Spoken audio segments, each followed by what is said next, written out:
ብርሃንና ሰላም ማተሚያ ድርጅት በኢትዮጵያ ታሪካዊና ታላቅ የህትመት ተቋም ነው። ዓላማውም በሀገር ውስጥ የህትመት ክህሎትን ማሳደግ፣ መጻፍና ንባብን ማበረታታት ነው። በተለይም በመጽሐፍ፣ በመጽሔትና የመንግስት ሰነዶች ህትመት ላይ ትልቅ ሚና ያለው ድርጅት ነው። ብርሃንና ሰላም ማተሚያ ድርጅት በሀገሪቱ ከፍተኛ የምስጢራዊ የህትመት አገልግሎት ሰጪ ድርጅት እንደመሆኑ መጠን ከፍተኛ ጥንቃቄ የሚሹ የመንግስትና የግል ምስጢራዊ ሰነዶችን በማተም ረጅም ዓመታትን ያስቆጠረ ተቋም ነው። በኢትዮጵያ የህትመት ኢንዱስትሪን መጀመርና ማሳደግ ውስጥም ትልቅ ሚና አለው። ትምህርትና ስነ ጽሁፍን ለማስፋፋት መሰረት ሆኖ አገልግሎት ከመስጠትም ባሻገር ብዙ የታሪክና የባህል መጽሐፎች በዚህ ድርጅት ታትመው ወጥተዋል። በህዝብ ተወካዮች ምክር ቤት የመንግስት የልማት ድርጅቶች ጉዳዮች ቋሚ ኮሚቴም የብርሃንና ሰላም ማተሚያ ድርጅትን የ6 ወራት እቅድ አፈጻጸም ገምግሟል። የዛሬው መድረክ ዋና ዓላማው የክትትልና ቁጥጥር አካል የሆነው የብርሃንና ሰላም ማተሚያ ድርጅት የ2018 የ6 ወር እቅድ አፈጻጸምን ሪፖርት መገምገም፣ ግብረ መልስ መስጠት ይሆናል። ቋሚ ኮሚቴው ባለፈው 6 ወራት የብርሃንና ሰላም ማተሚያ ድርጅት የ2018 እቅድን አንደኛ ሩብ ዓመት ሪፖርትን በወቅቱ በመገምገም ግብረ መልስ ሰጥቷል። እንደሚታወቀው ብርሃንና ሰላም ማተሚያ ድርጅት የኢትዮጵያ የመጀመሪያ ዘመናዊ ማተሚያ ቤት በመሆን ታላቅ ታሪክ ያለው ድርጅት ነው። ድርጅቱም የሀገራችን መረጃን፣ የእውቀት ሽግግርን እና እድገት የብርሃንም ምንጭ ሆኖ አገልግሏል። ታሪኩ ለኢትዮጵያ የህትመት ዘርፍ ብቻ ሳይሆን ለሀገራችን ኢኮኖሚ እድገትና ለብልጽግና ጉዞ እንዲሁም ለትምህርት ዘርፉ ትልቅ አስተዋጽኦ በማበርከት በዘመናዊ ቴክኖሎጂ በመታገዝ የራሱን የህትመት ኮሌጅ በማቋቋም ለወደፊቱ ትውልድ ዘላቂ አሻራ እያስቀመጠ ይገኛል። ድርጅቱ ተልዕኮ እንደተረዳ ነው ህትመቶችን በብቃትና በጥራት በማተም ለመረጃ ሰጭነት፣ ለትምህርት መስፋፋት፣ ምስጢራዊ ህትመቶችን በማተም ለፋይናንስ፣ ለቢዝነስና ለሌሎች ማህበራዊ አገልግሎቶችና ደህንነት መቀላጠፍ አስተዋጽኦ በማድረግ ነው። ሀገራችን ኢትዮጵያ እንደ ሌሎች መስኮች ሁሉ የህትመት ስራዎችን በቴክኖሎጂ በመታገዝ በርትተን ከሰራን አስቻይ ሁኔታዎች እንዳሉ ያመለክታል። የዕለቱ ግምገማ የሚያተኩርባቸው ዋና ዋና ጉዳዮችን በሚመለከት የ2018 ብቁ እቅድ የተዘጋጀና ወደ ስራ እየተገባ መሆኑን፣ የሰው ኃይል ልማትና ስምሪት እንዲሁም ህብረ ብሔራዊነትና አካታችነትን፣ ጤናማ የሀብት አስተዳደርን፣ የፋይናንስ ስርዓት ተግባራዊ ከማድረግ አኳያ ወቅቱን የጠበቀ ኦዲት ማስደረግ፣ የኦዲት ግኝቶች ላይ የተወሰደ ማስተካከያ እርምጃዎችን፣ ወጪ ቅነሳን፣ ትርፋማነትን ማሳደግ፣ መልካም አስተዳደርን ለማረጋገጥ፣ ብልሹ አሰራርን ለመከላከል እና ለማረም የተሰሩ ስራዎችን፣ ድርጅቱ በቴክኖሎጂን ለማዘመን የተሰሩ ስራዎች፣ የተገኙ ውጤቶች እና ተግባራዊነታቸው በጥልቀት ይገመገማል። የደንበኞች አገልግሎት አሰጣጥ ግልጽና ፈጣን እንዲሁም ምቹ ሳቢ የስራ አካባቢን ከመፍጠር አኳያ እና እውን ከማድረግ አንጻር የተበላሹ የህትመት ማሽኖችን ጠግኖ ወደ ስራ ከማስገባት አኳያ የተከናወኑ ተግባራቶች ስለመኖራቸውና አፈጻጸማቸው፣ ማህበራዊ ኃላፊነት ከመወጣት አንጻር የተሰሩ ተግባራትን፣ የመንግስትን የትርፍ ድርሻን እና ግብርን ጨምሮ በወቅቱ ከመክፈል አንጻር የተሰሩ ስራዎች እና ተግባራት በጥልቀት ይገመገማሉ።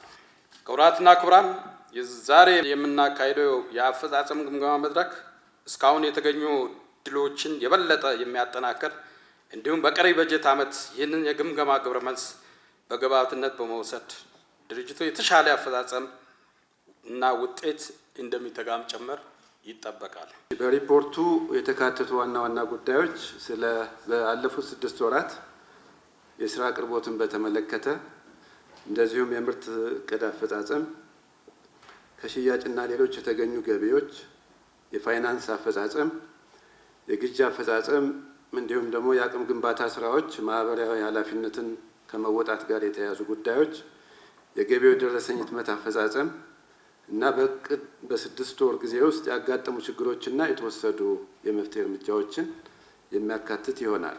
የስራ አቅርቦትን በተመለከተ ባለፉት 6 ወራት ድርጅቱ የተቀበላቸው የስራ ትዕዛዞች በብዛት 1331 ትዕዛዞች ሲሆኑ በብር ደግሞ 1 ቢሊዮን 56 ሚሊዮን 112 ሺህ የሚያወጡ ስራዎችን ተቀብለናል። ከነዚህ ውስጥ 80 ሚሊዮን 836910 የጋዜጣ ህትመቶች ናቸው።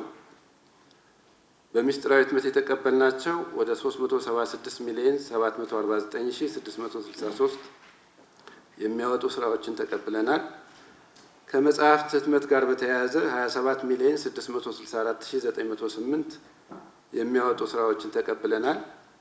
ልዩ ልዩ ህትመቶች እዚህ ላይ የገቢዎች ደረሰኝንም ያጠቃልላል። 570 ሚሊዮን 860519 የሚያወጡ ስራዎችን ባለፉት 6 ወራት የተቀበልናቸው ስራዎች ናቸው። ወደ አፈጻጸሙ ስንገባ የምርት አፈጻጸምን በተመለከተ ምርት በመጠን እንግዲህ ጋዜጣ ይሄ በካሬ ሜትር ነው። ህትመት በካሬ ሜትር የሚገልጽ መረጃ ነው። ወደ 19.9 ሚሊዮን ካሬ ሜትር ነው የታቀደ የነበረው ጋዜጣ ወደ 17.1 ሚሊዮን ካሬ ሜትር የሚያወጡ ጋዜጣ ህትመቶችን ለማተም ተችሏል። ይህም ከእቅዱ 86% አካባቢ የሚሸፍን ነው የሚሆነው። መጽሐፍትን በተመለከተ ወደ 7.8 ሚሊዮን ካሬ ሜትር የሚያወጡ ህትመቶችን ለማተም ታቅዶ 1.5 ሚሊዮን የሚያወጡ መጽሐፍት ህትመቶችን ነው ለማተም የተቻለው። ይሄ ከእቅዱ 20% ነው። አፈጻጸሙ ዝቅ ያለ ክንውን ነው የነበረው። ይሄ ወደ ሚስጥራዊ ህትመት ስንመጣ በ6 ወር ጊዜ ውስጥ ወደ 26.3 ሚሊዮን ካሬ ሜትር የሚያወጡ የሚስጥራዊ ህትመት ስራዎችን ለማተም ታቅዶ ክንውኑ ወደ 22.1 ሚሊዮን የሚያወጡ ካሬ ሜትር የሚሆኑ የሚስጥራዊ ህትመት ለማተም ተችሏል። ይሄም የእቅዱን 84% ያህል ነው ለመፈጸም የተቻለው። ወደ ልዩ ልዩ ህትመቶች ስንመጣ አጠቃላይ ወደ 34.4 ሚሊዮን ካሬ ሜትር የሚያወጡ ህትመቶች ለማተም ታቅዶ የተከናወነው 39.3 ሚሊዮን የሚያወጡ 39.3 ሚሊዮን ካሬ ሜትር የሚሆን የልዩ ልዩ ህትመቶችን ለማተም ተችሏል። ይህም የእቅዱን 114% ለመፈጸም ተችሏል። አጠቃላይ ምርት በመጠን አፈጻጸሙን በተመለከተ እቅዱ ወደ 88.6 ሚሊዮን ካሬ ሜትር ለማተም ታቅዶ መፈጸም የተቻለው ወደ 80.19 ሚሊዮን ነው። ይህም የእቅዱን 90.5 ወይም 91% ለመፈጸም ተችሏል። ይሄ አፈጻጸም ካለፈው በጀት ዓመት ጋር ሲታይ በ4.95% ከፍ ብሎ የተከናወነበት ሁኔታ ነው ያለው። የምርት አፈጻጸም ምርትን በዋጋ በተመለከተ ጋዜጣ ወደ 43 ሚሊዮን ነው እቅዱ። የተከናወነው 37.8 ሚሊዮን ብር ዋጋ ያላቸው ህትመቶችን ነው ለማተም የተቻለው። መጽሐፍ እንዲሁ 15.9 ሚሊዮን ነው እቅዱ። ክንውኑ ወደ 3.86 ሚሊዮን ነው። ይሄ ከእቅዱ 24% ነው የተፈጸመው። በሌላ መልኩ ወደ ሚስጥራዊ ህትመት ስናይ 150 ሚሊዮን ነው እቅዱ። ክንውኑ ወደ 127.6 ሚሊዮን ነው። ይህም 85% ነው የእቅዱን ለመፈጸም የተቻለው። ወደ ልዩ ልዩ ህትመቶች ስንመጣ 233 ሚሊዮን ነው እቅዱ። ክንውኑ 291.9 ሚሊዮን ነው። ይህም የእቅዱን 125% ነው ለመፈጸም የተቻለው። አጠቃላይ ወደ 442 ሚሊዮን ዋጋ ያላቸው ህትመቶች ለማተም ታቅዶ ክንውኑ 461.2 ሚሊዮን አጠቃላይ የእቅዱ 104% ነው ለመፈጸም የተቻለው። እዚህ ላይ ያው እንደ እቅድ ህትመቶችን ለያይተን እንይዛለን እንጂ በማሽን ቤዝ ስናየው ለሚስጥራዊ ህትመት ወይም ለመደበኛ ህትመት ጋዜጣ ብሎ የተለየ ስፔሲፊክ ማሽን የለንም። ማለትም ማሽኖቹ የተለያዩ ህትመቶችን ማተም የሚችሉ ናቸው። በአንደኛው ላይ የታጣውን እቅድ በሌላ ስራውን በመስራት ማካካስ የሚቻልበት ሁኔታ ነው ያለው እና ይሄንን ከባለፈው አመት ጋር ስናየው ወደ 8.56% ከእቅዱ ካለፈው አመት አፈጻጸም ከፍ ያለ አፈጻጸም መሆኑን ያሳያል። የምርት ድርሻን በተመለከተ አጠቃላይ ልዩ ልዩ ህትመቶች ወደ 63% ይሸፍናሉ። ጋዜጣ 8%፣ መጽሐፍ 1% ነው። ሚስጥራዊ ህትመት ደግሞ 28% ይሸፍናሉ።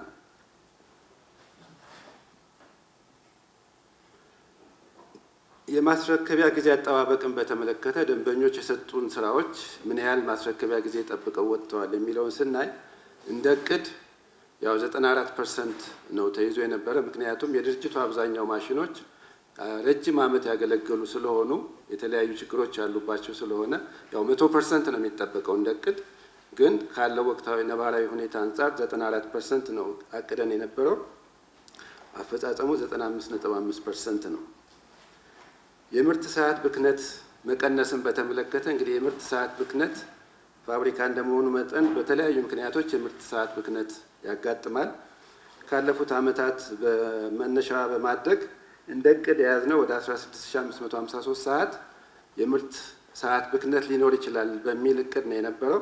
አፈጻጸሙ ወደ 16114 ከእቅዱ ዝቅ ያለ የምርት ሰዓት ብክነት የተመዘገበበት ሁኔታ ነው ያለው።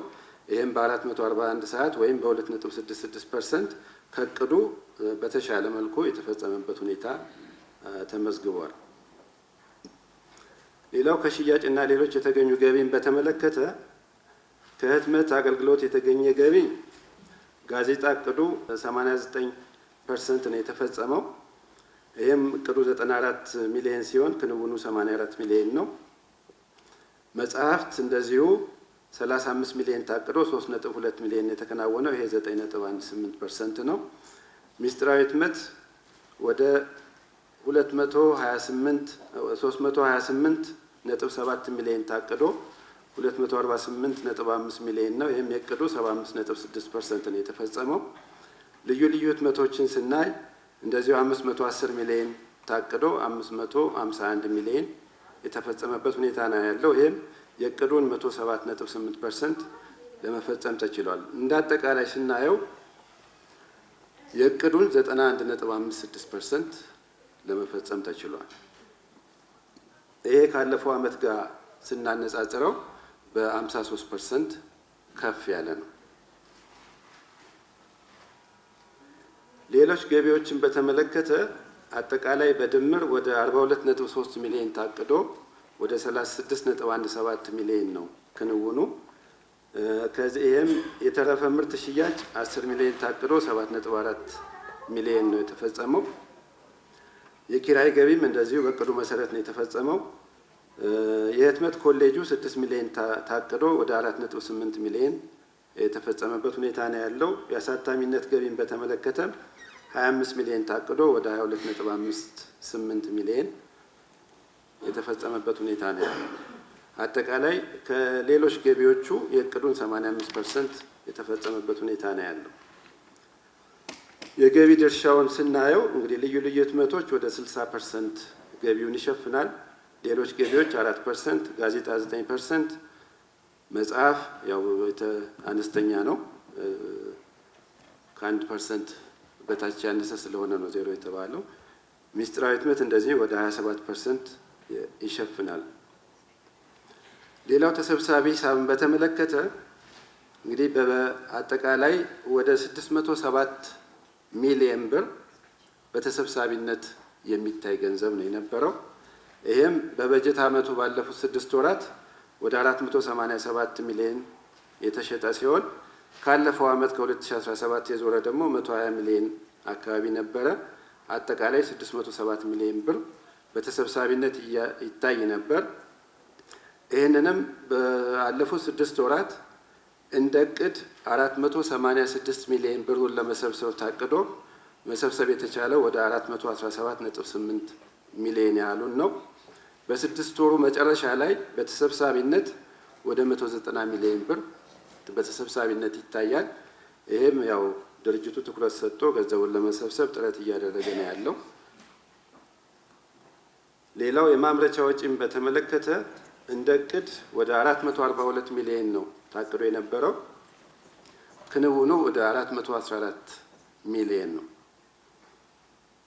ይህም ከእቅዱ በ6.18% ዝቅ ያለ ወይም በ27.3 ሚሊዮን ዝቅ ብሎ የተከናወነበት ሁኔታ ነው ያለው።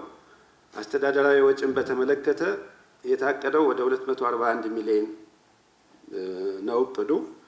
ክንውኑ 201 ሚሊዮን አካባቢ ነው።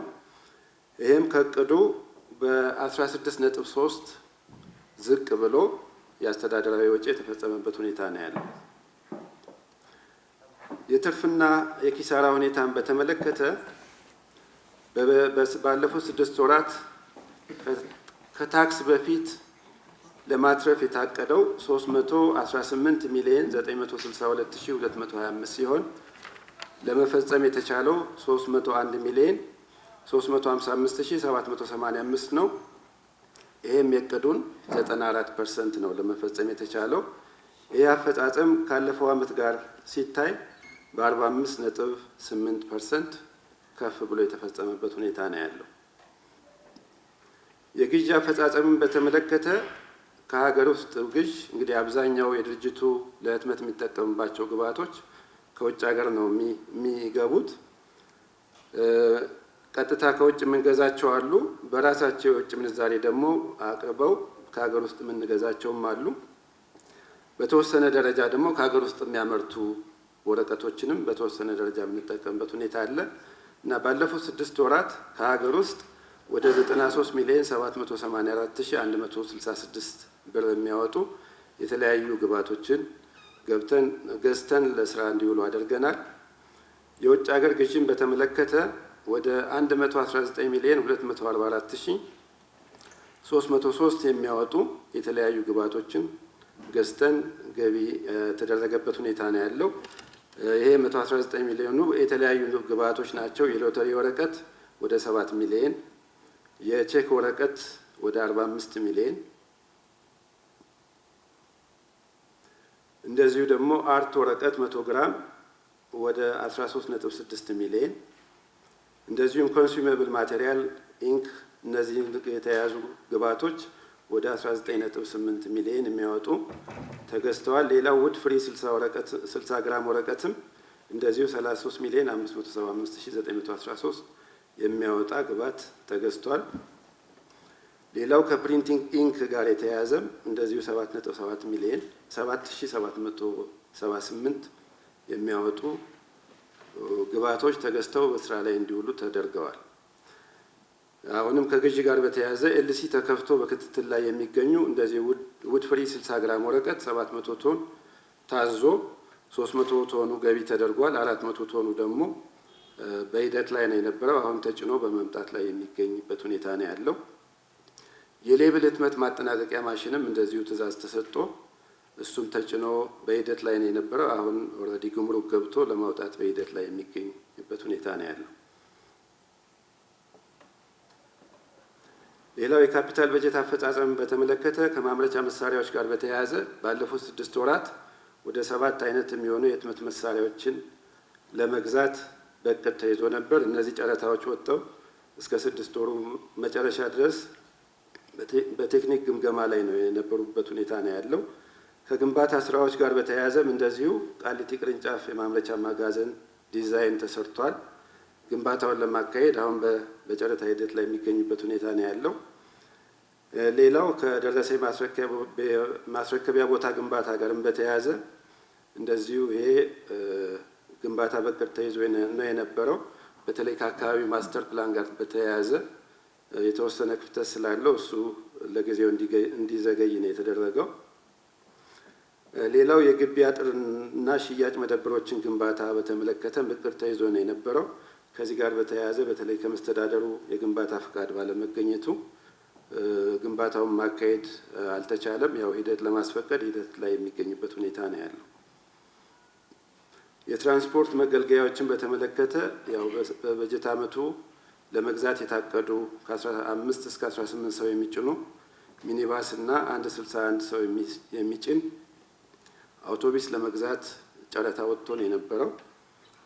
በተለይ ከወጣ ጨረታውንም ካወጣም በኋላ ከበጀቱ ከፍ ያለበት ሁኔታ ነው ያለው። በተለይ አሁን ካለው ወቅታዊ ሁኔታ አኳያ ግዢውን የግድ ኤሌክትሪካል የሆኑ ማምረቻ ተሽከርካሪዎች መግዛት እንዳለብን ስላየን እሱ በሂደት ላይ ነው ያለው።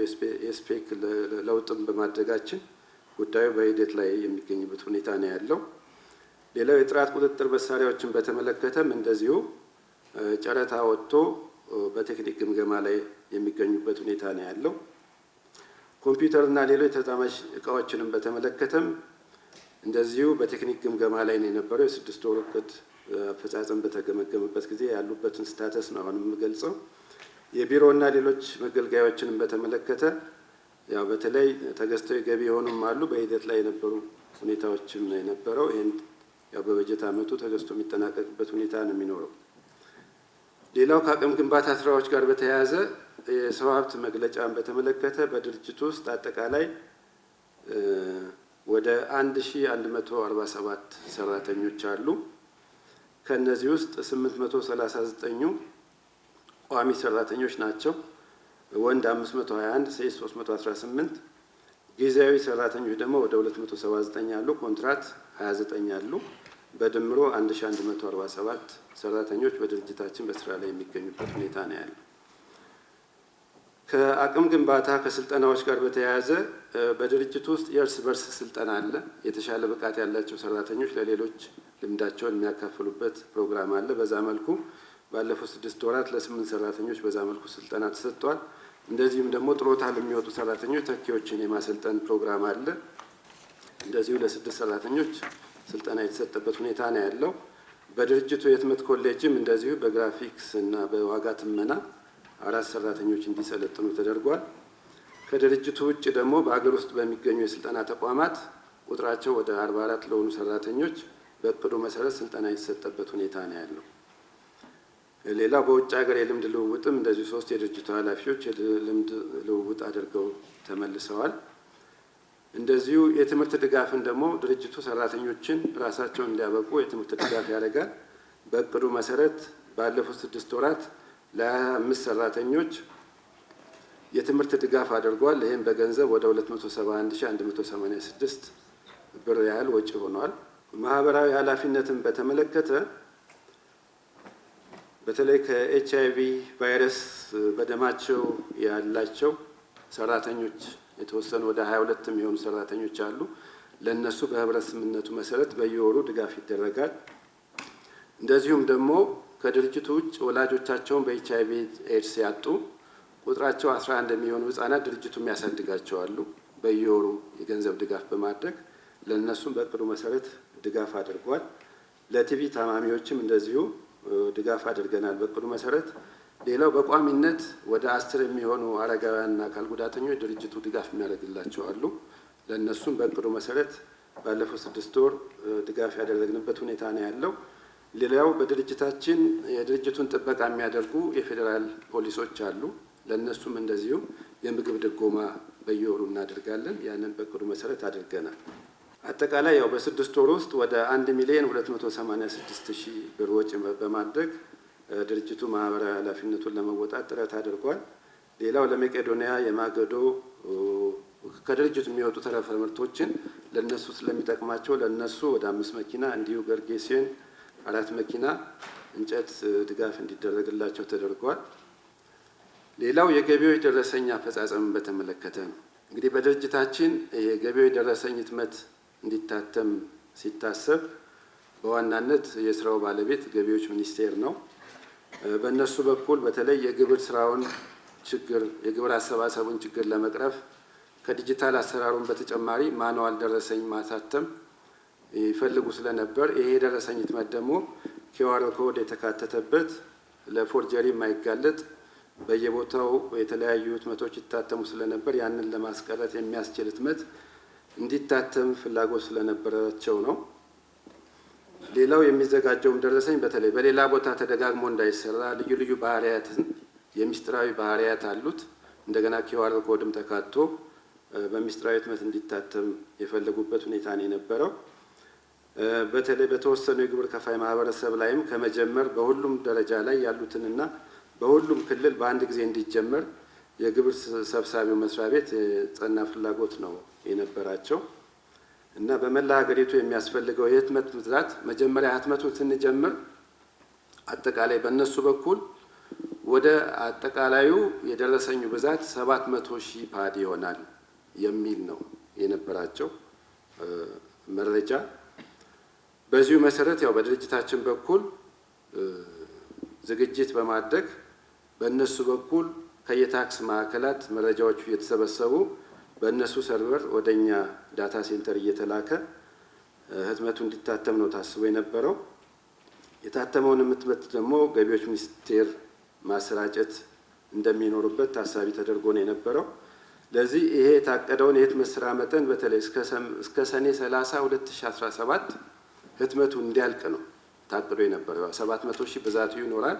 ይሄ ደግሞ ህትመቱ እስከ ሰኔ 30 2017 ታትሞ ያልቃል የሚል እሳቤ ነው የነበረው።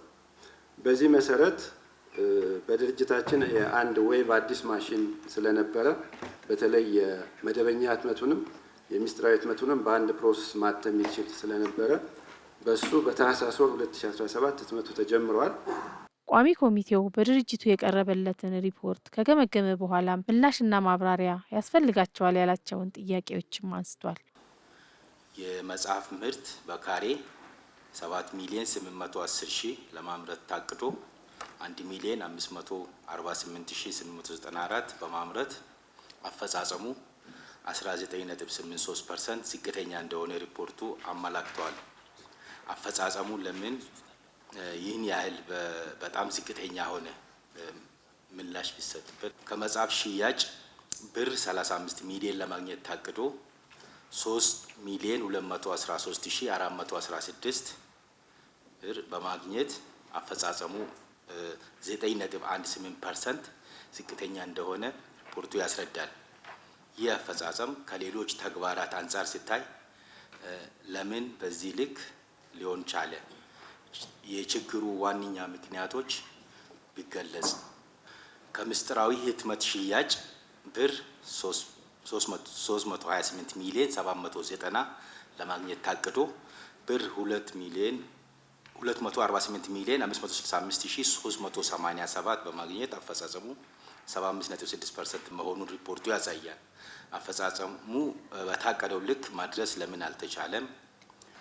በግማሽ ዓመቱ የድርጅቱ ተሰብሳቢ ሂሳብ አፈጻጸም በሚመለከት ብር 190 ሚሊዮን 10,864.76 ያልተሰበሰበ ሂሳብ እንዳለ ያሳያል ሪፖርቱ። ይህን ገንዘብ በወቅቱ ለምን መሰብሰብ አልተቻለም? አሁን ያለበት ወቅታዊ ሁኔታ ምን ይመስላል? ቢብራራ። የተቋሙን የፕሮጀክት አፈጻጸም በተመለከተ ሂደት ላይ ያሉ ግንባታ ስራዎች ፕሮጀክቶች ለአብነት የቃሊቲ ቅርንጫፍ የማምረቻ መጋዘን ዲዛይን ማሻሻያ ስራ በአሁኑ ሰዓት በምን ደረጃ ላይ ይገኛል? ቢብራራ።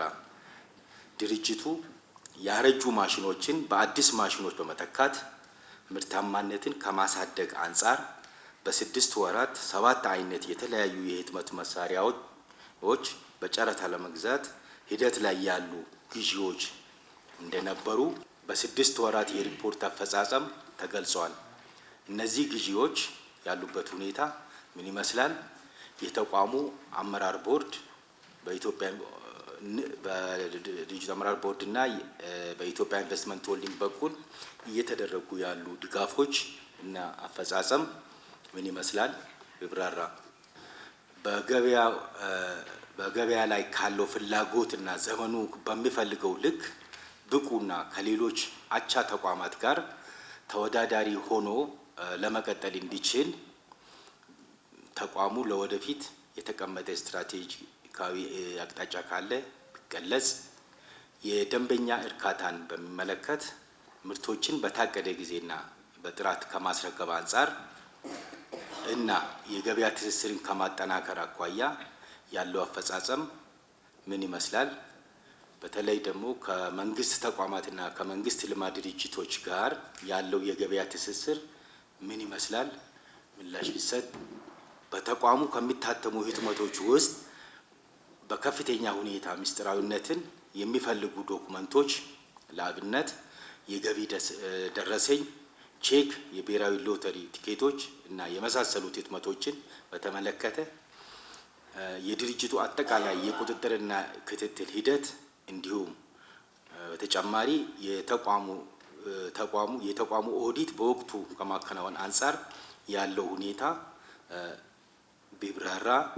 በተቋሙ ውስጥ መልካም አስተዳደርን ለማረጋገጥ እና የብልሹ አሰራርን በር ለመዝጋት በስብዕና ግንባታ በአሰራርና በጥናት ላይ ተመስርቶ ምን ተሰርቷል? በ6 ወራት ውስጥ ከብልሹ አሰራር ጋር ተያይዞ የተወሰደ ህጋዊና አስተዳደራዊ እርምጃ ካለ ቢገለጽ። ድርጅቱ የስራ ላይ ደህንነትን ከማስጠበቅ አንጻር አንዳንድ የህትመት ስራዎችን ምስጢራዊነትን የሚፈልጉ ከመሆናቸው አንጻር ይህንን በብቃት ከመፈጸም አንጻር ከዚህ በፊት ያጋጠመ ችግር አለ ወይ? ካለ ማብራሪያና ምላሽ ቢሰጥ።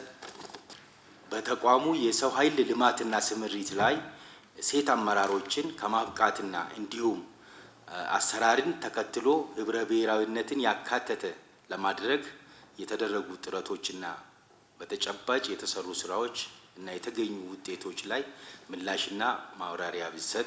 የድርጅቱ ዋና ስራ አስፈጻሚ አቶ ሽታውን ዋለ የድርጅቱን የ6 ወራት እቅድ አፈጻጸም አስመልክቶ ማብራሪያ ሰጥተዋል። መጽሐፍን በተመለከተ በተለይ ያው የመማር ማስተማሩ አንዱ ግብዓት ነው መጽሐፍና ይህንን ያው በአገር ውስጥ ለማተም እንዲቻል ቀደም ባሉት አመታት እንደው ማጠቃላይ የትምህርት ሚኒስቴርን ፍላጎት ጥናት ሁሉ አድርገን የተወሰነውን መጠን በአገር ውስጥ ማተም እንዲቻል አቅም መፍጠር አለብን የሚል ጥናት ሁሉ አጥንተን በጀትም ለማስፈቀድ የሚያስፈልገውንም ቴክኖሎጂ ለማስፈቀድ ለመንግስት አቅርበን ነበር ቆይቷል ከ5-6 ዓመት አካባቢ በፊት እና በተለይ የድርጅቱን በቴክኖሎጂ ለማሳደግ ውጭ የሚታተሙ መጽሐፍንም ሆነ ሌሎች ምስጢራዊ ህትመቶችን ለማተም የምስጢራዊ ህትመት ማስፋፊያ ፕሮጀክት በሚል ሁሉ በውጭ ባለሙያዎች ሁሉ ጥናት እንዲጠና አድርገን ቴክኖሎጂውን አስቀድመን በድርጅቱ መጠቀም የሚችልበት ሁኔታ ታሳቢ ተደርጎ የተሄደበት ሁኔታ ነበር እና ለመንግስት የልማት ድርጅቶች ይዞታና አስተዳደር ቀደም ሲል በነበረው አደረጃጀት እዛም ቀርቦ ገንዘብ ሚኒስቴር ሁሉ ድረስ ቀርቦ ያኔ ካልተሳት ወደ 822 ሚሊዮን አካባቢ የሚያወጣ ነበር የፕሮጀክቱ እና እሱ በተለያየ ምክንያት ሳይፈቀድ ቀረ እና አሁን በተለይ መጽሐፍ ላይ ድርጅቱ ውጭ የሚታተመውን አቅም ፈጥሮ በአገር ውስጥ ማተም እንዲቻል ያ በተለያየ ምክንያት ባለመሳካቱ ያቀረብነው ፕሮጀክት ድርጅቱ ደግሞ ያሉት ማምረቻ መሳሪያዎች ረጅም ጊዜ ያገለገሉ ናቸው። አሁን አብዛኞቹ የተማሪዎች መጽሐፍ ከለርድ ናቸው። ሙሉ ቀለም ለማተም የሚያስችል ቴክኖሎጂው ድርጅታችን የለውም። አሁን ያሉን ማሽኖች ጥቁሩን አንድ ቀለም ማተም የሚችሉ ናቸው እና በዛም ቢሆን ያው ቀደም ሲል ያሰብነው ነገር ባይሳካም በየበጀት አመቱ ድርጅቱ ባለው አቅም ሊያትም የሚችለውን ገበያው ላይ ካለው ፍላጎት አኳያ ምን ያህል መስራት አለብን የሚለውን ያለንን አቅምና የገበያን ሁኔታ በየአመቱ አሰስ እየተደረገ ያ ቤስ ተደርጎ የተያዘ እቅድ ነው የነበረው በዚህ በ2018 ያዝነው እቅድ። ከዛ አኳያ አሁን ያው የተወሰኑ ስራዎች ቢሰሩ በጣም ዝቅተኛ ነው አፈጻጸሙ። ሁለት ነገር ነው ለማድረግ እየሞከርን ያለ ነው። ከ6 ወሩም በኋላ ያደረግናቸው እንቅስቃሴዎች አሉ። አሁን ባለንበት ሁኔታ ላይ የ6 ወሩን አይደለም የበጀት አመቱን እቅድ ሊያሳካ የሚችል ስራዎችን አግኝተናል ባደረግናቸው ሙከራዎች ማለት ያው ጨረታ ተሳትፎ አድርገን እዛ ላይም ተወዳዳሪ ዋጋ በመስጠት ስራዎችን ማምጣት አለብን በሚል ክልሎች አካባቢ የወጡ መጽሐፍ ህትመቶች ነበሩ። እነሱን አግኝተናል። አሁን ተቀበለን ለመስራት ዝግጅት እያደረግን ነው ያለነው። የበጀት አመቱን እቅድ የምናሳካበት ሁኔታ ፈጥረናል። እንዳጠቃላይ ግን የመጽሐፍ ህትመት ፍላጎትን ሊያሳካ የሚችል ቴክኖሎጂና አደረጃጀት ግን ድርጅቱ የለውም።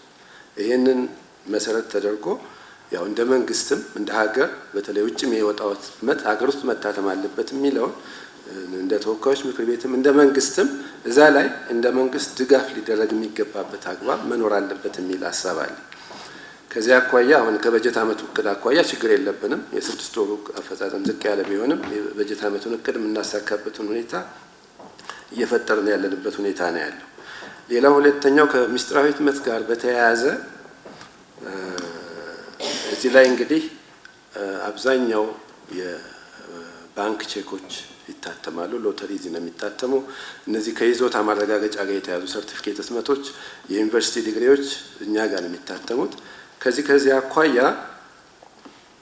ያው አሁን ካለው እንደ ሀገርም ሆነ በዓለም የዲጂታል ቴክኖሎጂው እየተስፋፋ ከመሄድ ጋር ተያይዞ ምን አይነት ህትመቶች ይቀጥላሉ፣ ምን አይነት ህትመቶች ደግሞ በሂደት እየቀነሱ ሄደው ይቆማሉ የሚለውን የፕሮጀክት ጥናት እያስጠናን ያለን። ያንን አሁን በተለይ ቀጣይነት ያላቸው ህትመቶች እንደ ሌብል ፓኬጂንግ ጋር የተያዙ ከፔፐር ኮንቨርቲንግ ጋር የተያዙ ስራዎችን መስራት እንደሚኖርብን ይሄ በቦርዱም ታምኖበት በኢትዮጵያ ኢንቨስትመንት ሆልዲንግ ታምኖበት ፕሮጀክት ቀርጸን እዛ ላይ አሁን ጥናት እየተካሄደ ነው ያለው። ይህንን ያው በስፋት እንሄድበታለን። በዚህ በጀት ዓመት ጥናቱ አልቆ የሚያስፈልገው የበጀት ሪኳየርመንትም ተለይቶ ከ2019 ጀምሮ እንዴት መተግበር አለበት የሚለውን እየታየ ያለበት ሁኔታ ነው። በዛ አቅጣጫ ስትራቴጂካሊ ያለውን ችግር ለመፍታት አድሬስ ለማድረግ እየሄድንበት ያለንበት ሁኔታ ነው ያለው እና የስድስት ወር እቅድ አፈጻጸሙ ጋር የተያዘው ግን ሚስጥራዊ ህትመት ጋር ከእቅዱ ያነሰው ነው ቢታይም አሁን የደረሰኝ ህትመት ሚስጥራዊ ህትመት ነው። ያው የተለመዱትን የህትመት አይነቶች እቅዱ ላይ ያስቀምጠን ስለነበር በዛ ኢቫሉዌት ስላደረግነው እንጂ የገቢው የደረሰኝ እዛ ውስጥ ቢገባ ከእቅዱ ያለፈ ስራ ነው። ምክንያቱም ማሽኖቹ ሚስጥራዊ ህትመት የምንጠቀምባቸው ማሽኖች ተጠቅመን ነው የደረሰኝ ስራውን የሰራ ነው። ለዚህ እዛ ላይ አሁን እቅዱን ባስቀመጥንበት አግባብ ውጤቱን ለማሳየት ስለታሰበ ነው እንጂ አፈጻጸሙ ከእቅድ በላይ ነው። በተለይ አሁን ሎተሪ አካባቢ ወደ ዲጂታልም እየገቡ ስለሆነ እነሱም ጋር የመቀነስ አዝማሚያ ያለ። ስለዚህ እነዛን ለመተካት በተለይ የሌብል ህትመትንም ለማተም የሌብል ህትመት ማጠናቀቂያ ማሽንም ቅድም ስገልጽ ጉምሩክ ደርሷል ታዝዞ ነው የነበረ። እሱንም የሚተኩ ስራዎችን ለመተካት እንደዛ ያለ ዝግጅት እያደረግን ያለንበት ሁኔታ ነው ያለው። ስለዚህ በዚህ አግባብ የምንሄድበት አጠናክረን ነው የሚሆነው። ከተሰብሳቢ ሂሳብ ጋር በተያያዘ አሁን ያው ሪፖርቱም ላይ እንደታየው እዚህም እንደተነሳው ወደ 190 ሚሊዮን ብር የሚያወጣ ተሰብሳቢ ገንዘብ ይታያል። ይህ አሁን በዋናነት ክልሎች አካባቢ ያጋጠመን ችግር ነው። ክልሎች አካባቢ በተለይ ደቡብ አካባቢ አንድ 4 ክልሎች የነሱ ነው ከ2017 በጀት ዓመት የዞረ 74 ሚሊዮን ብር ነው የሚታየው። እነዚህ 74 ሚሊዮን አሁን አንዱ የትራንስፖርት ሚኒስቴር 22 ሚሊዮን ብር የነሱ ነው። ከነሱ ጋር እየተነጋገርን ያለ ነው። ከዛ ውጭ ያለው ክልሎች አካባቢ ያለ ነው። ክልሎች አካባቢ ነው። ከ6 ወሩ እቅድ አፈጻጸም ሪፖርት ካደረግን በኋላ የተወሰነ ፓርሻል የከፈሉን አሉ። እስከ በጀት ዓመቱ መጨረሻ ደግሞ እንከፍላለን በሚል በደብዳቤ ያሳወቁናሉ። ስለዚህ ይሄንን ቦርዱም የመንግስት ኤአይችም ትኩረት ሰጠው እነሱም እያገዙን ገንዘቡን ለመሰብሰብ ጥረት እያደረግን ያለ ነው። ያው በቀሪው ጊዜ እስከ በጀት ዓመቱ መጨረሻ ይህን ተሰብሳቢ ሂሳብ ለመሰብሰብ ጥረት እያደረግን ያለንበት ሁኔታ ነው ያለው። ሌላው ከዚህ ከቃሊቲ ቅርንጫፍ ጋር በተያያዘ ቅድም እንዳነሳሁት አሁን እስከ 6 ወሩ አካባቢ የዲዛይኑ ስራ ሰርተን ጨርሰናል። አሁን በ3ኛው ሩብ ዓመት ደግሞ በዲዛይኑ መሰረት ጨረታ አውጥተናል። በዚህ ወር መጨረሻ አካባቢ ነው እንትኑ የሚከፈተው። ለዚህ በቀሪው 4ኛ ሩብ ዓመት የግንባታ ስራውን ለማስጀመርና በታቀደው መሰረት እንዲሰራ ለማድረግ በዛ አግባብ እየሄድንበት ያለንበት ሁኔታ ነው ያለው። ሌላው ያው ከማሽን ግዢዎች ጋር በተያያዘ እነዚህ 7 ማሽኖች ለመግዛት ያቀድነው ከባንክ ብድር በመውሰድ እና ኦልሬዲ የባንኮቹን የግሎቹንም ኢትዮጵያ ንግድ ባንክንም በተለያዩ ጊዜያቶች ውይይት አድርገናል። አሁን መጨረሻ ላይ የተስማማ ነው። ንግድ ባንክ ያው ብድሩን እንደሚሰጡን ገልጸውልናል። ለዚህ አሁን የጨረታ ሂደቱን ጨርሰን የአዋጭነት ጥናት ሰነድም አያይዘን እንድናቀርብ የጠየቋቸው የነሱ መስፈርቶች አሉ። እነሱን የሰነድ ዝግጅት እያደረግን ነው። በዚህ ወር መጨረሻ ወይም በሚያዝያ ወር ባለው ጥያቄውን አቅርበን ከስራ አመራር ቦርዱም ከኢትዮጵያ ኢንቨስትመንት ሆልዲንግም ያውቁታል እነሱም ድጋፍ ተደርጎ ብድሩን የምናገኝበት ሁኔታ ለማመቻቸት እየሄድንበት ነው ያለ ነው። ከዚህ ጋርም ተያይዞ በተለይ የ2017 በጀት ዓመት የትርፍ ድርሻ ክፍያ በመመሪያው መሰረት ለዚህ ለማሽኖቹ መግዣ 30% እንዲፈቀድልን ጥያቄውን ለቦርድም አቅርበን በቦርዱ አማካኝነት ለኢትዮጵያ ኢንቨስትመንት ሆልዲንግ አቅርበናል። በእነሱ እየታየ ነው ያለው። ምክንያቱም 30% በድርጅቱ የሚጠበቀውን ክፍያ ከዛ መመሪያውን ተከትለን ከትርፍ ድርሻ 30%ን በማስፈቀድ ማሽኖችን ለመግዛት የምንችልበት ሁኔታ ለማመቻቸት እየታየ ያለበት ሁኔታ ነው ያለው። ስለዚህ በዛ መልኩ የታሰበውን እቅድ ተግባራዊ ለማድረግ እየሄድንበት ያለንበት ሁኔታ ነው ያለው።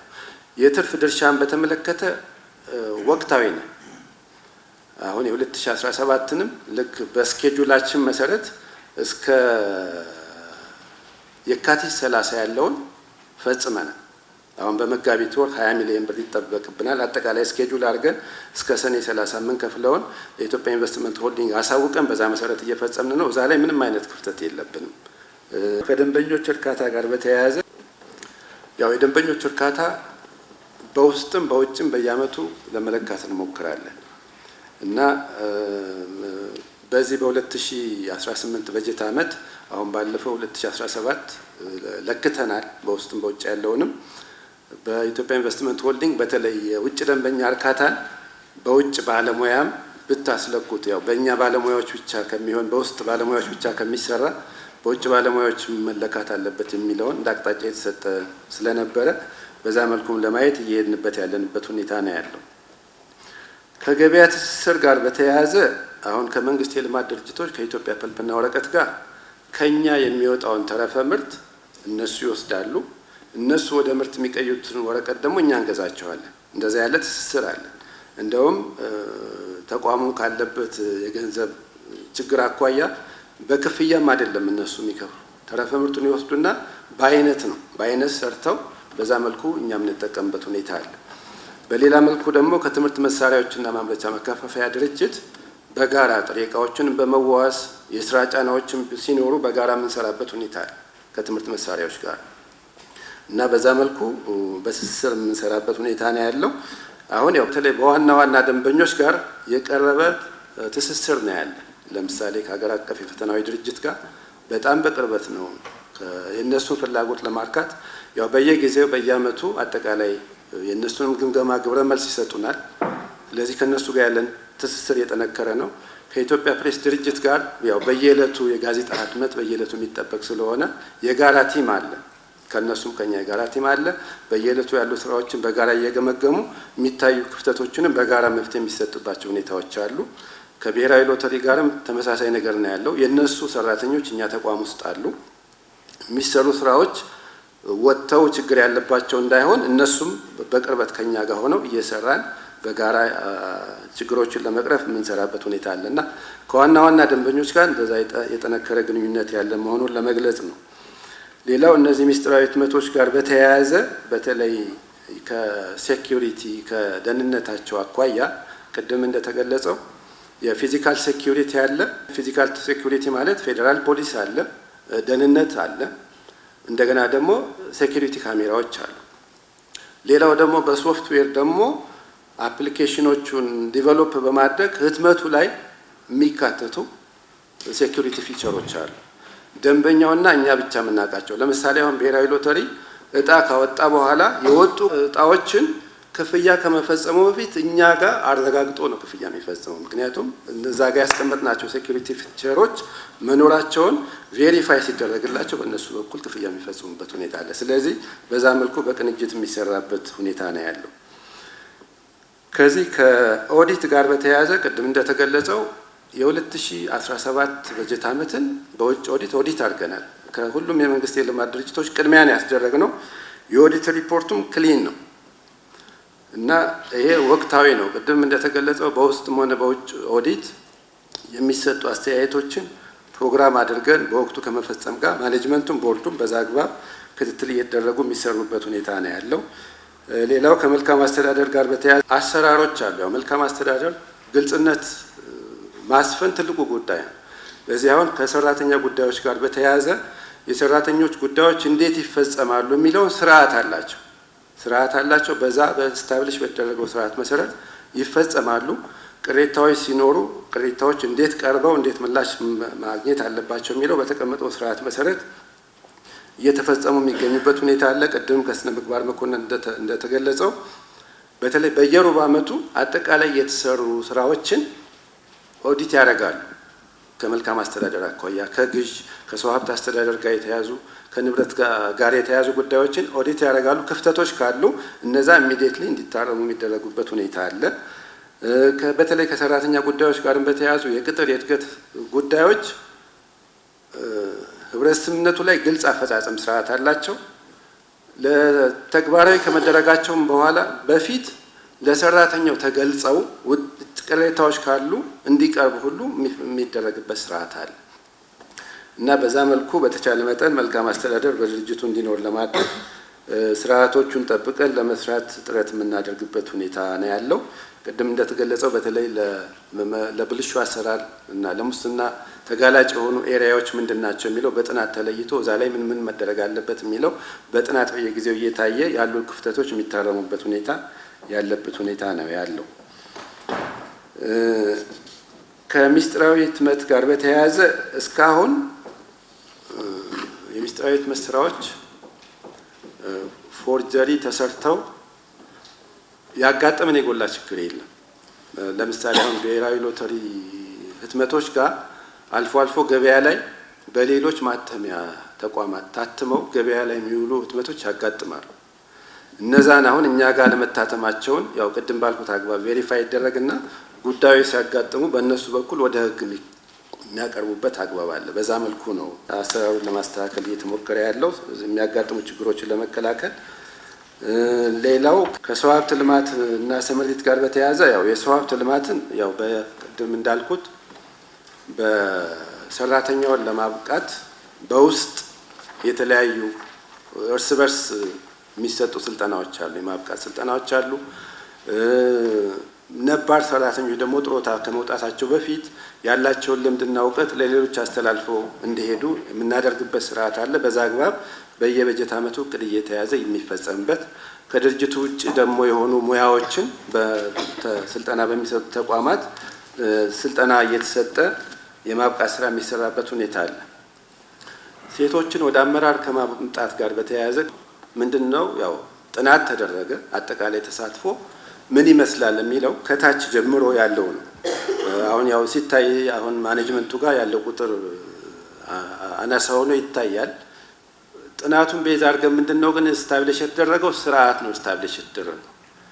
ይህንን ለማመጣጠል ለሴት ሰራተኞች ምን አይነት ድጋፍ መሰጠት አለበት የሚለው በስራ መሪዎች መተዳደሪያ ደንብ በህብረት ስምምነቱ ያንን የሚያግዝ ስርዓት ስታብሊሽ ተደርጓል። ውጤቱ ግን ያው ፈጥኖ አሁን ለሚያየው አካል የጎላ ነገር የማይታይበት ሁኔታ ሊኖር ይችላል።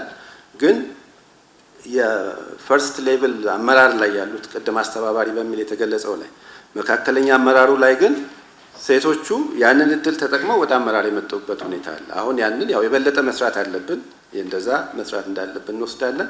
ያ ግን በሂደት የሚታሰበውን ውጤት እንዲያመጣ ይጠበቃል። ከዚህ ከብሔር ብሔራዊነት ህብረ ብሔራዊነት ጋርም በተያያዘ እሱንም አሁን የአሰራር ስርዓት ውስጥ እንዲኖር ለማየት በተለይ ተኪ የሚለው ላይ ለማየት እየተሞከረ ያለበት ሁኔታ ነው ያለን። እዚህ ላይ ያለውንም ነገር የበለጠ አጠናክረን የተሻለ ስራ ለመስራት የምንችልበት ሁኔታ አጠናክረን የምንቀጥል ይሆናል። የቋሚ ኮሚቴው ሰብሳቢ የተከበሩ መለሰ መና ድርጅቱ በ6 ወራት እቅድ አፈጻጸሙ በሰራቸው ስራዎች ቋሚ ኮሚቴው በጥንካሬ በክፍተት እንዲሁም ተጠናክረው መቀጠል አለባቸው ያላቸውን አንስተዋል። ማምረት አለብን፣ መሸጥ አለብን፣ ገቢ ማግኘት አለብን፣ ተርፍ ማምጣት አለብን የሚል ነገር ሰርኩሌት ማድረግ አለበት። ያው ኢንሄረንት ሆኖ ደም ስር ውስጥ ገብቶ መሄድ አለበትና ጊዜው በጣም ውድድር ያለበት ጊዜ ስለሆነ ወደፊት የህትመት ሚዲያ ወይም ዲጂታል 2030 እኛም ካቀድነው ጋር ኢንቫይሮንመንቱን አላይን ማድረግ አለባቸው። ይሄ ወጣ ብሎ ማሰብ ይጠይቃል፣ ማስጠናት ይፈልጋል። እዚህ አካባቢ እውቀት ያላቸውን ሰዎች እውቀት ሀንት ማድረግ ያስፈልጋል። ወደ ስትራቴጂክ ፕላን መቀየር ያስፈልጋልና ይህንን በደንብ መያዝ አለባቸው፣ መስራት አለባቸው እና ቴክኖሎጂ አፕዴት በማድረግ ኢምፖርት ሰብስቲቱት በማድረግ አሁን መጽሐፍ ብዙ ሚሊዮን ዶላር ነው እየወጣ ያለው። ይህንን እዚህ ማስቀረት ይቻላል። ስለዚህ ከውጭ የሚገባውን ማስቀረት አለብን፣ ወደ ውጭ መውጣት አለብንና ይሄ ስትራቴጂካሊ በደንብ አስቦ ተጠንቶ ስትራቴጂክ ፕላን ተዘጋጅቶ መሰራት አለበትና እሱ ላይ በደንብ ማሰብ አለባቸው። የዚህ ተቋም እጣ ፋንታ አርቆ ማየት ማለም መስራት ተገቢና ትክክል ነው። አሁን የዚህ ማሽኖችና አፕዴት ያለ መሆን ችግር በደንብ ቀፍድዶ ነው ያዛችሁት።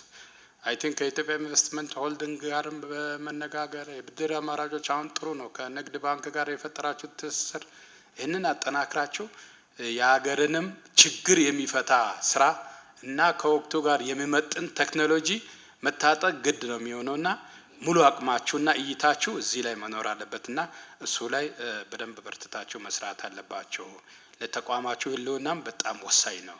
የሚመጣው ጊዜ በጣም በቴክኖሎጂ የታጠቀ ጥሎ ማለፍ ያህል ሩጫ ያለበት ስለሆነ አሁን በመጣነው መንገድ መሄድ ማንችልበት ስላለ እሱን ማሰብ ተገቢ ነውና ይህንን በደንብ እንደ አሳይመንት ይዛችሁ መስራት አለባችሁ። እኛም የድርጅቱን የ6 ወራት እቅድ አፈጻጸም አስመልክቶ እንዲሁም በቀጣይ መሰራት ስለሚገባቸው ስራዎች ጥያቄዎች አንስተናል። ብርሃንና ሰላም በኢትዮጵያ ውስጥ በህትመት አንጋፋው የሚባል ነው። ትልቅ የልማት ድርጅት ነው። ስራቸውም በዛው ልክ ትልቅ እንደሆነ ለማየት ችለናል። ስለዚህ ይሄ ድርጅት ቅድም እንደገለጽኩት በጣም አንጋፋ የሚባል የልማት ድርጅት ነው። ስራውም በዛው ልክ ኢትዮጵያ ጋር የተዋሃደ እና የተሳሰረ ትልቅ ስራ የሚሰራ ነው። 6 ወር አፈጻጸማቸው ስናይ ወደ 1333 የስራ ትእዛዞችን ተቀብሏል። ይህንን ስራ ትእዛዞችን ተቀብሎ በአግባቡ ሰርቶ የመለሱበት ሁኔታ ነው ያለው። አይ ቲንክ የዴሊቨሪ ታይምም ለመቀነስ አቅዶ 94% ለማድረግ አቅዶ ወደ 95.5% በወቅቱ ያስረከቡበት ሁኔታ ነው። ይሄ ትልቅ ሳክሰስ ነው። ትእዛዝን ተቀብሎ በጊዜ ሰርቶ መስጠት ከደንበኛ ጋር ያለውን ግንኙነት በጣም ያጠናክራል። ስለዚህ ተርፍ ማምጣት አለባቸው። ተርፍ ደግሞ ከደንበኛ እርካታ ጋር የተያዘ ነው መሆን ያለበትና የደንበኛ እርካታ አንዱ የሚረጋገጠው ደግሞ የተሰጡ ትእዛዞችን በጊዜና በወቅቱ ሰርቶ ማስረከብ ስለሆነ ከዚህ አንጻር ጥሩ ስራ ሰርቷል። ሁለተኛ የገቢ አቅማቸውን ነው። ባለፈው 6 ወር 887 ሚሊዮን አካባቢ ገቢ ያመጣበት ሁኔታ ነው ያለው። ይሄ ከእቅዳቸው አንጻር ሲነጻጸር 94% አካባቢ ሰክሰስፉል ሆነዋል። ይሄ ከአምናው ጋርም ሲነጻጸር አምና በዚህ ወይም በ6 ወር ከፈጸሙት አንጻር ከ50% በላይ ያሳኩበት ሁኔታ ነው ያለው። ሁለተኛ ከታክስ በፊት ትርፋቸው ነው። ይሄ ደግሞ ሲታይ ወደ 301 ሚሊዮን አካባቢ አምና ተመሳሳይ ወቅት ጋር ሲነጻጸር ወደ 45% እድገት ያሳዩበት ሁኔታ ነው። ይህ ሲታይ ተቋሙ እድገት ውስጥ ያለ መሆኑንና ማህበራዊ አገልግሎታችንም አረጋውያን ከመርዳት አንጻር የተለያዩ ችግሮች ያሉባቸው የሰራተኛ ልጆችን ከማሳደግ አንጻር ጥሩ ስራ እየሰሩ ያለበት ሁኔታ ነው ያለው። የሴቶች ማቆያ የህፃናት ማቆያም ጭምር ሲታይ በጥሩ ሁኔታ ሴት ሰራተኞች የስራ ተነሳሽነታቸው ተቋሙ ላይ ያላቸው ፍቅርና እምነትም ጭምር እንዲያድግ በማድረግ ረገድ ትልቅ ስራ እየሰሩ መሆናቸው አይተናል ማለት ነው። ሌላው በጥሩ ሁኔታ የተሰራው ቅንጅታዊ አሰራርን በተመለከተ ነው። ከሌሎች ከመንግስት ተቋማት ጋር ከልማት ድርጅቶች ጋር የሚያደርጉት ቅንጅታዊ አሰራር እና ገበያን በማፈላለግ ረገድ የገበያ ትስስር በመፍጠር ረገድ ጥሩ ስራ እየሰሩ ናቸው ያሉት። ለአብነት ከገቢዎች ሚኒስቴር ጋር አሁን አዲሱን የገቢ ደረሰኝ ምስጢራዊ ባርኮድም ጭምር የያዘ የገቢ ደረሰኝ በማተም ረገድ በጣም ምርታዊ የሚባል ለውጥ አምጥቷል። ይሄ የማሽን አቅማቸውንም ጭምር በማሳደግ አዳዲስ ማሽኖችን በማስገባት ከሚኒስቴር መስሪያ ቤት ጋር ያላቸው ቅንጅት እና ተናቦ መስራት ወደ ውጭ ቢላክ ኖሮ የሚወጣውንም የውጭ ምንዛሪ በማስቀረት ረገድ ጥሩ ስራ እየተሰራ ነው ያለው። ከፈተናዎች ድርጅት ጋር እንደዚሁ በቅርበት የሚሰሩበት ሁኔታ ነው ያለው። ሌሎች የፋይናንስ ተቋሞች ጋር እነዚህ በጣም ምስጢራዊ የሚባሉ ሰነዶችን በማተም ረገድ ቼክንም ጨምሮ በማተም ረገድ ትልቅ በቃ ክብር ሊሰጥ የሚገባ ስራ እየሰሩ እንዳለ ለማየት ችለናል። ተቋሙ ያለፈ 6 ወር ጤናማ የፋይናንስ አፈጻጸም እና ተግባር ያላቸው መሆኑን ለማረጋገጥ የቻልንበት ሁኔታ ነው ያለው። ድርጅታችን ባለፈው በ2018 በመጀመሪያው 6 ወር ከእቅዳችን አኳያ በዋናነት ያው የትርፍ እቅዳችንን 94% አሳክተናል። ከህትመት አይነቶች አኳያ በተለይ ጋዜጣና መጽሐፍ ከእቅድ ዝቅ ያለ አፈጻጸም ነው ያላቸው። በዋናነት ግን በሁለቱ ህትመት አይነቶች የነበሩ ክፍተቶችን በሌሎች ህትመት አይነቶች ለማካካስ ጥረት አድርገናል። ከዚህ ከ6 ወሩም በኋላ በእነዚህ ከእቅድ ዝቅ ባሉ የህትመት አይነቶችም ተጨማሪ ስራዎችን በማግኘት የበጀት ዓመቱን እቅድ ለማሳካት ጥረት እና እንቅስቃሴ እያደረግን ያለንበት ሁኔታ ነው ያለው። የዲጂታል ኢኮኖሚ ነው እንደ ሀገርም እየተከተልን ያለ ነው። የህትመት ሴክተሩም ወደ ዲጂታል እየገባ ነው ያለው። ከዛ አኳያ በተለይ አሁን የማይቀጥሉ የህትመት አይነቶችን በዲጂታሉ የሚተኩ ህትመት አይነቶችን ለይተን እነዛን የሚተኩ ስራዎች በተለይ ከሌብል ስራዎች ጋር ከፓኬጂንግ ስራዎች ጋር የተያዙ ስራዎችን ለመስራት አጠቃላይ ሴክተሩ ውስጥ ያለውን የቀጣይ አዝማሚያ በጥናት እያየን ያለ ነው። ከዛ አኳያ አሁን በሂደት የሚቋረጡ ህትመቶችና የሚቆሙ ህትመቶችን በመለየት እነሱን የሚተኩና የድርጅቱን ቴክኖሎጂ አጠቃቀም የተሻለና ዘመናዊ ዲጂታል በማድረግ መጠቀም የምንችልበትን ሁኔታ በጥናት እያየን ያለ ነው። አሁንም በዚህ በጀት ዓመትም አሁን ያንን ዘመናዊ የሆኑ የዲጂታል መሳሪያዎችን ለመግዛት በሂደት ያለንበት ሁኔታ ነው ያለው። ስለዚህ የቴክኖሎጂ አጠቃቀማችን ወቅቱን የዋጀ እንዲሆን ስራዎች እየተሰሩ ነው ያሉት። በተለይ የዲጂታል ቴክኖሎጂ የምንጠቀምበት ሁኔታ አቅደን እየሰራን ያለንበት ሁኔታ ነው ያለው። ከእጥረት አንጻር የገመገምናቸው ጉዳዮች አሉ። አንደኛው ጉዳይ የማሽኖች ማርጀትና ወቅቱን የመጠነ ያለመሆን ችግር፣ ከዚህ ጋር ተያይዞ የበለጠ ምርታማ መሆን የሚችሉ በሀገር ውስጥ ቢታተሙ ዶሮ የሀገሪቷ የውጭ ምንዛሪም ሊያስቀሩ የሚችሉ ስራዎችን መስራት ይችሉ ነበረና የማሽኖች እርጅና አለ። አሁን ያለውን ዘመን የዋጁ ማሽኖች በእጃቸው እጥረት ያለበት ሁኔታ ነው ያለውና አሁን ከዚህም የተነሳ የተለያዩ ተማሪ መጽሐፎች ውጭ ሀገር የሚታተሙበት ሁኔታ ነው ያለው። አሁን በግምገማችንም አቅጣጫ ያስቀመጥ ነው እነዚህ ማሽኖችም በብድርም ቢሆን ከኢትዮጵያ ኢንቨስትመንት ሆልዲንግ ጋር በመቀናጀት እነዚህ ማሽኖችን መትከል ይጠይቃልና እንደዚህ ያሉ ዘመኑን ያሏጁ እና ያረጁ ማሽኖችን የመቀየር እንደዚሁ ደግሞ አሁን ቴክኖሎጂ በደረሰበት ሁኔታ አዳዲስ ማሽኖችን የማስገባት ስራ በደንብ በርትቶ መስራት እንዳለባቸው አስተያየት ሰጥተናል፣ ግብረ መልስ ሰጥተናል። የሚሰበሰብ ገንዘብ አላቸው በክልሎች ላይ በሚኒስቴር መስሪያ ቤቶች ላይ ከ190 ሚሊዮን ብር በላይ አለ። ይሄ ገንዘብ ለነሱ ወርኪንግ ካፒታል ሊሆን ይችላል፣ የተለያዩ ማሽኖችን ለመግዛት ሊያግዝ ይችላል። ስለዚህ ይህንን ገንዘብ ፈጥኖ መሰብሰብ አለባቸውና እዚህ አካባቢ በአካልም ጭምር ተንቀሳቅሰው ይህንን ገንዘብ መሰብሰብ እንደሚገባቸው እና በጉድለት ደረጃም ጭምር ይዘው መስራት እንዳለባቸው አቅጣጫ አስቀምጠናል።